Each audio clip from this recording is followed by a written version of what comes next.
Yan, so mga kaayos, isang mapagpalang araw na naman. Isa na naman pong vlog naman po ang ating gagawin. Meron po tayo mga cameras dito. Ito po yung camera na mga Android. Yan, so nakikita nyo po itong mga camera. So ngayon ko lamang din po nalaman na may gold plated din po. Pure gold po yung laman ng bawat camera ng ating mga Android. So ito po ay galing po sa mga Android na camera. So hindi ko po alam na meron din po pala talaga mga gold dito sa loob ng ating camera. Yan, tulad nito mga kaayos, gold plated yung mga pins na yan. Yan, so kita nyo mga kaayos. Yan, ito mga kaayos, gold po ito mga kaayos. Tsaka ito, nung buksan ko po ang loob ng camera, laking gulat ko po mga kaayos dahil ito po yung aking nakita. Yan, ito po yung binuksan kong camera. Meron din po siyang gold plated. Yan. Tsaka nung mabuksan ko po, napakarami pong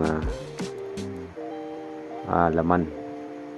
Yan, yung kulay dilaw na yan mga kaayos. Pure gold po yan mga kaayos. Yan. Kita nyo mga kaayos, ito. Yung kulay dilaw. Yan, so madami yung laman. So dilaw na dilaw mga kaayos. So isama natin to sa ating ipunin. Yan. Tsaka pa ito po yung isa natin na binuksan na camera. Yan, so meron din laman mga kaayos. Yung kulay dilaw na yan sa gilid. So napakarami pero maliliit nga lang mga kaayos.